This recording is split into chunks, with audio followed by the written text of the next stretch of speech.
Bismillah ar-Rahman ar-Rahim. Assalamu alaikum. My name is James Frankel. I'm going to be speaking to you a little bit about my experiences coming to Islam. I'm speaking to you now from Honolulu, Hawaii, and it is September 2011. I'm sorry, 2010. Getting ahead of us. I am a professor of comparative religion, and I teach classes in Islam also at the University of Hawaii at Manoa. And I've lived in Hawaii now for just over 2 years, and just entering my 3rd year. And some brothers asked me if I could speak about my experiences, so hopefully, inshallah, I can do this today, and if this is helpful to anybody, may Allah give us all hidayah. As I said, I came to Hawaii 2 years ago. Before that, I lived in New York City. I was born and raised in New York City, born in 1969, and grew up in Manhattan, and part of the time in Brooklyn, another few years of my life. For the most part, had a very happy family life. My parents raised me not with any particular religion, but I think with basic set of moral values. Actually, by heritage, my background is Jewish, but I grew up in a very secular household, and there wasn't a lot of religious practice. The only connection I really had to any kind of traditional religion was from my father's side, my grandmother, my father's mother, who was a practicing Jew.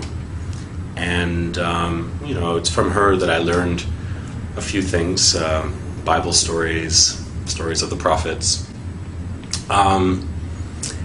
And for a brief period, my parents actually attempted to send me to a Hebrew school to learn more, but I was not very comfortable there, and actually got kicked out for asking too many questions.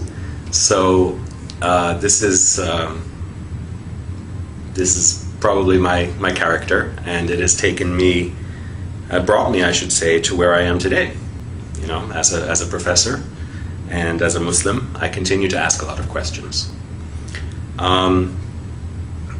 So I grew up in this way, without any real religious foundation, and this continued through my life into my late teens, and I was actually at the age of 13. I had 2 experiences that are worth mentioning. One, I read the Communist Manifesto of Karl Marx and decided that I was a communist at age 13. I thought the values were sound, and I thought the philosophy was potentially beneficial to people. Also at that time, I suppose this might be one of the earliest exposures to Islam that I can remember. My best friend at that time was from Pakistan. I went to an international school, so I had friends from all over the world. I had a Pakistani friend who gave me a copy of the Qur'an and thought that it would be, he wanted me to read it. He said, "I don't want you to go to hell." And of course, at that time in my life, thoughts of hell or heaven were not really in my consciousness. And I think I took the book and put it on my shelf, and there it stayed for many years without being opened. A couple of years later, I think I became quite disillusioned as I learned more about the way that communism was actually practiced in many countries in the world. And so I gave up that philosophy as well. And it really wasn't until I entered university that I began to ask the questions that would lead me directly onto this path. I think as a child I was always thoughtful and always wondered about the meaning of life, and those basic questions of why we're here and where we're going, why we suffer. All of those things were always present in my mind even as a child. But as I got older and when I went to university, I focused a lot more on my studies until I had a particular experience. You remember the grandmother that I mentioned before? When I was in university, I was living in Washington, D.C., and I got a phone call from my cousin who was going to school in Maryland. And it was a surprise visit from my grandparents and my aunt and another cousin, and they took me out for dinner. And I spent the evening basically just talking to my grandmother. I told her about my plans to start studying Chinese, which I was doing at the time. I told her about my plans to move back to New York, to transfer to Columbia University. And it was almost as if I saw her and she was giving me her blessing on all of these various decisions that I was making in my life as a young adult. At the end of the evening, I was walking her to her car, and in the parking lot of this restaurant, she turned her ankle and she tripped. And I asked her, "Grandma, are you okay?" And she said, "Don't worry about me. Just worry about yourself." Okay, I thought. And then I continued to walk with her to the car. I opened the door. She got in. I kissed her goodnight. And I said, "Well, I guess the next time I'll see you will be for Thanksgiving when I come back to New York." And she said to me, "God willing."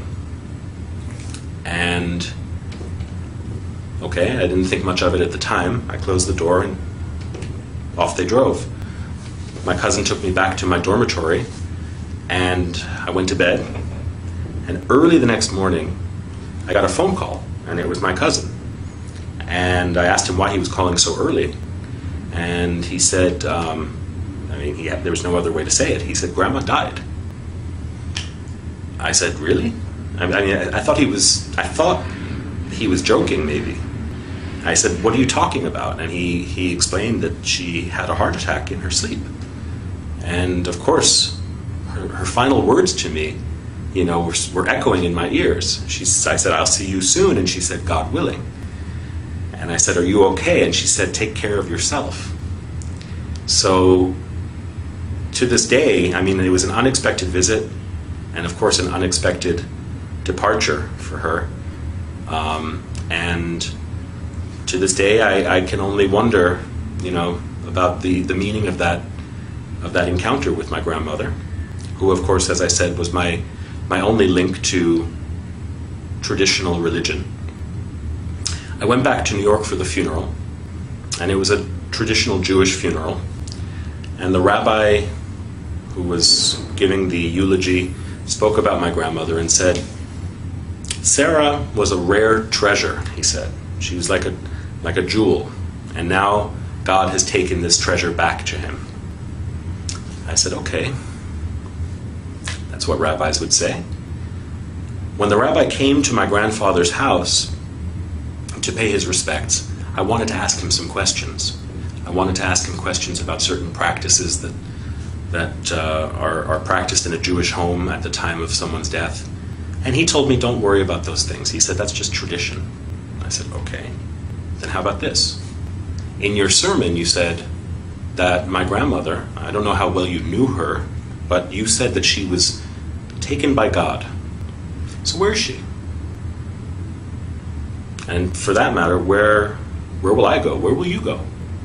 Where do any of us go? And why are we here?" And all of those questions that well up in the human heart. And the rabbi, I remember very clearly, he looked at his watch and he said, "I have to go." And I don't think that he realized how angry that made me. I also don't think that he realized at that time that he set me on a course that would lead me to where I am today. Because I became very interested in those questions. And at first, I thought I would try to answer those questions, paying respect to my grandmother's memory. I would try to find a Jewish community where I could answer those questions. But the communities that I found, and again, I was just 18 or 19 years old at the time, the communities that I found were not satisfactory to me. And I asked the question which I had asked many times as a child, is God only the God of the Jews? There are only 20 million Jews in the world, and yet there are billions and billions of other people. God created them also, right? So I began to study on my own. I began to read the Bible. And that summer, when I was in England, I was there for an internship. There were some Christians, some evangelical Christians, who sort of approached me and wanted to socialize. Of course, they also wanted me to accept their faith. I thought, okay, why not try Christianity? I've never really thought about it. And in reading the Bible, I came to develop a very strong feeling of love and respect for Jesus. But that extra leap that they wanted me to make to accept Jesus as my Lord and my Savior was not one that I could do. Jesus for me was more like a big brother. Jesus for me was more like a teacher. Jesus for me was a Jew. And I couldn't accept the claims that they were making about him. But as I said, I did develop a very strong feeling of affection towards him. I thought, okay, I'm not going to find any answers to my questions. On my own, I studied other things. I studied Eastern philosophies, Buddhism. I read the Upanishads. I studied Western philosophies, particularly Greek and Roman Stoic philosophy. But nothing really was answering the profound questions that I had. Then one day, I was back in New York, just before I began my semester at my new school. And I was at Times Square, and this was back in the early 1990s. So Times Square was very different than it is today. It was much more seedy, kind of raw place. There were drug addicts and prostitutes, and there were all sorts of religious preachers. And I remember speaking to one guy. I always love to talk to people about religion, often as a skeptic. And there was one guy who was a Jew for Jesus. And he was telling me what he believed, and I had heard it before. To me, it was basically Christianity. And he asked me if I would pray with him. And I said, I'm sorry, I don't believe what you believe. He said, do you believe in God? And I said, I think I do. And he said, then pray with me. We'll just pray to God. And he put his hand on my shoulder, and closed his eyes, and he started speaking to the Father. And with his eyes closed, I started to look around at where I was, and I saw at the other corner these men with long black beards, white robes, like jalabiya, white turbans. They were African or African American, but they looked like they had walked right off the pages of the Bible. They looked like Noah or Abraham or something like that. So I thought, well, I know you shouldn't judge a book by its cover, but why not? Why not talk to them? And I went over after the Jew for Jesus finished praying. I went over to them and I asked them what they were preaching. And they told me I probably wouldn't be interested in it. I said, why not? And they said, well, because you're the devil. I said, really? I'm the devil. And they said, well, all white men are devils. And I said, if I'm the devil, let me just ask you this one question. If I am the devil, why am I so thirsty to know God? And they explained to me that even the devil believes in God. And I asked them, I said, where did you get this knowledge? I actually knew, I had written a paper in college about Malcolm X and the Nation of Islam. And so I understood that they were probably some derivative of that black nationalist movement. But I asked them what their source was for this claim of my satanic nature. And they gave me some verses from the Bible, Book of Daniel, I think. And I said, no. If I want the Bible, I can go down the street to the Jew for Jesus or to some other Christian. What about your book? don't you read the Quran? And they said, yes. And so they gave me some verse to read from Surat al-Kahf. And I took it home. I took home the paper that I wrote it on, and immediately I went up to my bookshelf where I had the Quran that was given to me about 6 years earlier by my friend Mansour. And I started reading. I looked for the passage that they had directed me to. And of course I read it, and there was no indication there that I was the devil or that any other white person was the devil. But since I started reading, I went to the beginning of the book, and I just began to read. And I read, and I read, and I read until I fell asleep with the book in my hands. And the next day, I read, and I read, and I read when I had some free time. And any time I had free time, between classes, when I was commuting to school on the New York City subway, I was just reading the Quran. And it moved me in a way that other books hadn't. Certainly in a way that the Bible didn't. The Quran's directness and the fact that the Lord of the worlds, right, the Creator, as the book describes the author, is speaking directly to you at times, very direct way, very intimately. It moved me in a way that I had not felt before, and I can't tell you where or when exactly. I know that there were times that I would read it, and sometimes I could feel tears in my eyes and running down my face. Sometimes I would read it and the hair on my arm would stand up, or on the back of my neck. And I can't pinpoint precisely the time or the place, but at some point I think that I had realized that I was reading the words of God. Well, around New Year's of that year, this is, I guess, about 1990, January of 1990, I was out with some friends from high school. We were having coffee, and we were just talking about what was going on in our lives. They asked me, what do you believe these days? Because they knew me when I was a communist, and they knew me when I went through many different phases as a young person. And they knew me as someone who didn't really believe in anything. So they asked me, and I said, well, I believe in God. And they said, really? What God? I said, there's only one God. And they said, where did you get this from? I said, well, for me, it was from reading the Quran. And they said, so you've been reading the Quran, so you must believe that this is the message of God and Muhammad is the messenger of God. And I said, yeah, I guess so. So they said, okay, let me get this right. You believe that there's only one God and that Muhammad is his messenger. I said, yeah, when you put it that way, I do.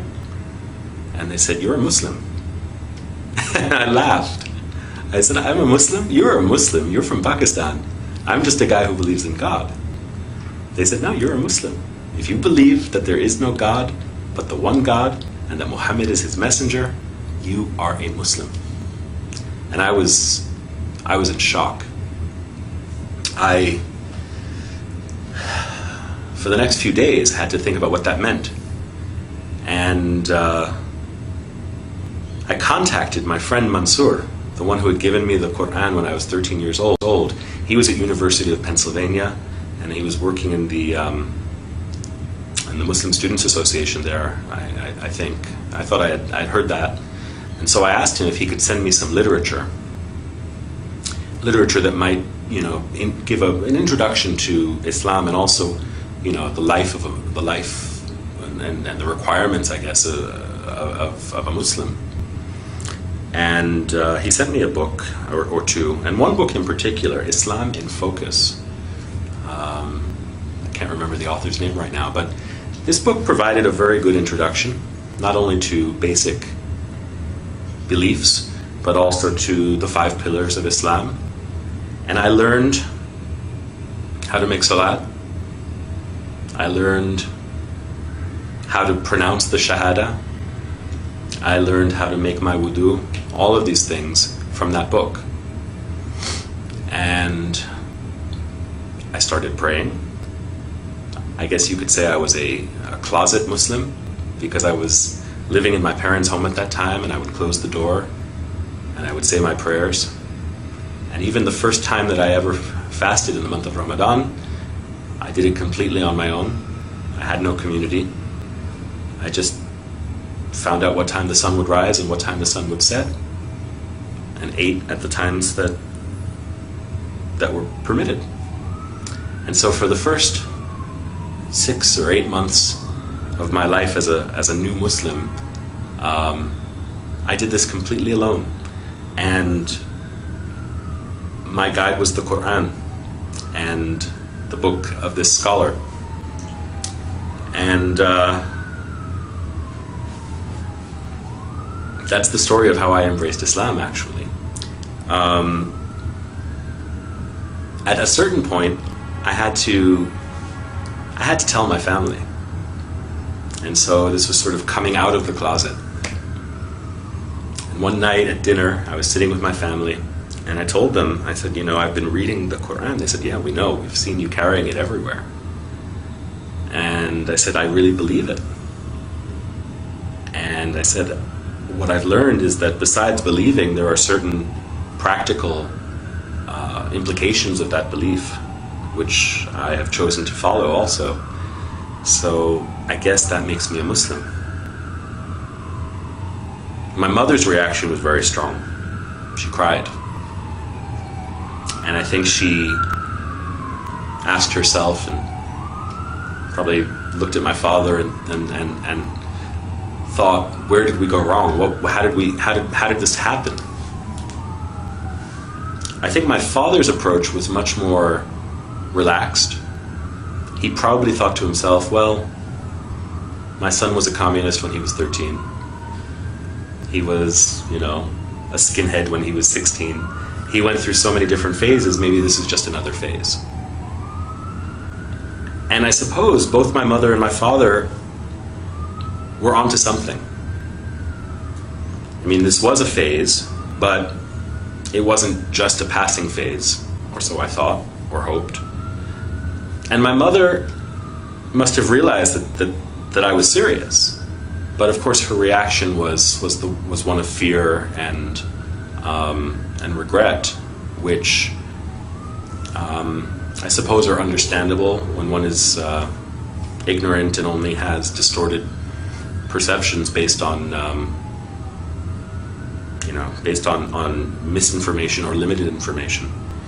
So there were great challenges in those first years trying to communicate with my parents. I have to say, alhamdulillah, they are very understanding, and they've been very patient, and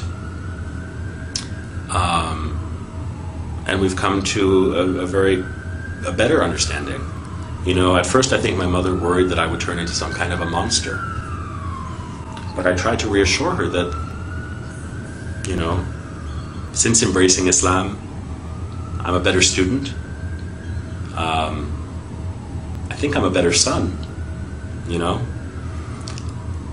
And, it wasn't as though I was a bad person before Islam. Maybe for some people, setting foot on this path is necessary for them to be able to reform themselves. In my case, I thanked my parents, actually, for giving me the values that I was able to recognize when I came to Islam. And as I said, I wasn't a bad person, inshallah. Islam has made me, makes me, and will make me a better person. So, everybody's path is different, how they get there, and even once they embrace Islam, everybody has a different way of understanding this path. For me, it has a lot to do with learning and knowledge. I think that the basic purpose of life, the basic purpose of Islam, is to gain knowledge. Knowledge of ourselves, knowledge of our world, of our universe, and knowledge of our intimate relationship with Allah. So this has propelled me into my career. I don't know that I would be a professor today if I hadn't become a Muslim. I'm not saying that everybody should be a professor, but for me it's been a long journey of learning and now teaching. Along the way I've gained a great respect and appreciation for other religions also, which I don't think I would have had I not had this grounding in Islam. And I think that something that new Muslims should take to heart is that, when one becomes a Muslim, one doesn't become a different person. Rasulullah sallallahu alaihi wasallam said that people bring to Islam what they had before. So even among his companions, there were people who had special talents or challenges, and these are ones that they would have to continue to work with or to work on after entering the path. So similarly, I think I can say that's true for me. There are many challenges, and life continues to have its struggles. It just requires patience. For me, this is almost a 20-year journey, and only Allah knows how and where it will end. So my advice to new Muslims, or even to people who have been Muslim for a long time, is just to bear with patience and see what Allah will surprise you with. Not with fear, but with love and with hope. If there are non-Muslims who are hearing me today, I think you owe it to yourself to know as much as you can about the things in the world around you. Islam is certainly present in the world. It's almost unavoidable in the news and in the world around us. And if you don't know any Muslims, probably will at some point.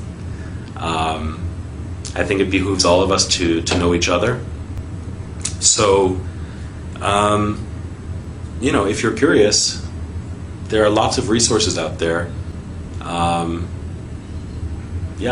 If you're in Hawaii, give me a call. I'm at the University of Hawaii at Manoa in the religion department, so if I can be of any help, let me know. And even to those people who are from Muslim families or who are, we can always increase in knowledge and in compassion and in love for each other. So it's that's my wish for all of you, and thank you for listening. With that, I say Assalamu alaikum wa rahmatullahi wa barakatuh.